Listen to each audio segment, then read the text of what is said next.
কলকাতা থেকে মাত্র কয়েক ঘন্টা দূরে রয়েছে এমন এক জায়গা যেখানে আপনি বোটিং করে পৌঁছে যেতে পারেন এরকম একটি ছোট্ট দ্বীপে। হাই, আমি দেবেন্দ্র, আর উইকেন্ড সিরিজের আরও একটা নতুন ভিডিওতে আপনাকে স্বাগত।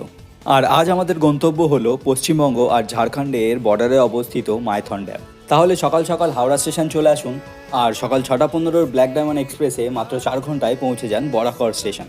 এরপর স্টেশনের বাইরে থেকে একটা অটো বুক করে প্রথমেই চলে আসুন মাইথন ড্যাম। 1957 সালে ডিভিসি বরাকর নদীর ওপর এই ড্যামটি নির্মাণ করেন এবং আজও এটি দেশের গুরুত্বপূর্ণ জলবিদ্যুৎ প্রকল্পগুলোর মধ্যে অন্যতম।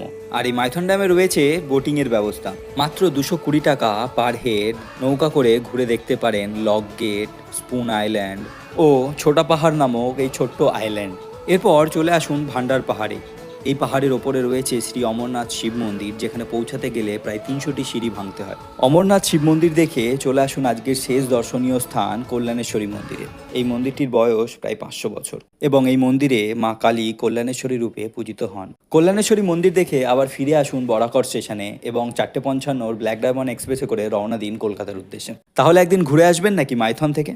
আর আপনি যদি অলরেডি মাইথন ঘুরে থাকেন তাহলে আপনার অভিজ্ঞতা অবশ্যই কমেন্টে জানাবেন। আর এরকম আরও ভিডিও দেখার জন্য please do like, share and follow.